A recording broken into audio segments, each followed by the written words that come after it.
Hi guys, good afternoon. This is Joy of Joy and Joy channel. In today's video, please join me na i-share sa inyo yung nabili namin sa Clark's Outlet.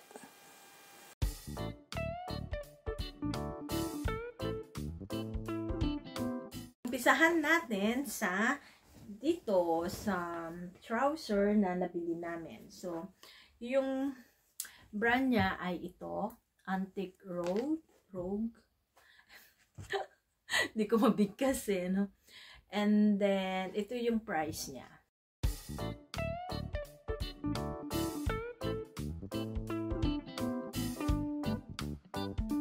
Sa dinabi-dami ng color na pinagpilian namin, ay ito yung nagustuhan niya. And then, ito yung partner niya na top. And, ito yung loob niya. And, ito naman yung price niya. Magkaiba kasi yung price ng top at saka yung trouser. And then next is steamer. Yan.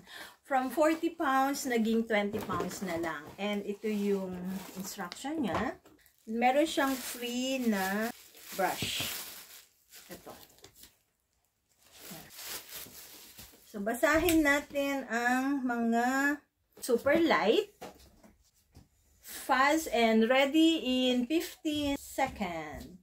No ironing board needed. Effective steam up to 20 G per minute. 1,300 watts. 70 ml removable water tank. Adapted to all kind of fabrics, skills, bacterials, mites, and odors. Ayan. Tingnan na natin yung loob. Ito siya. Handy nga siya. And then, ang ganda ng color niya. Blue. Diba? Ang ganda. Tefal. And then, next is itong diffuser na mango ang flavor.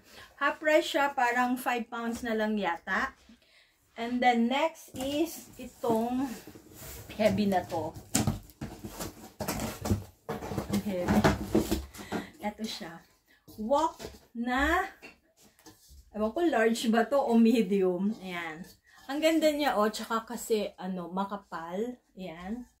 So, yung price nito ay 40 pounds. Hindi siya nakasale. Pero, binili pa rin namin kasi, kailangan kasi talaga namin ito dahil maliit lang yung aming wok.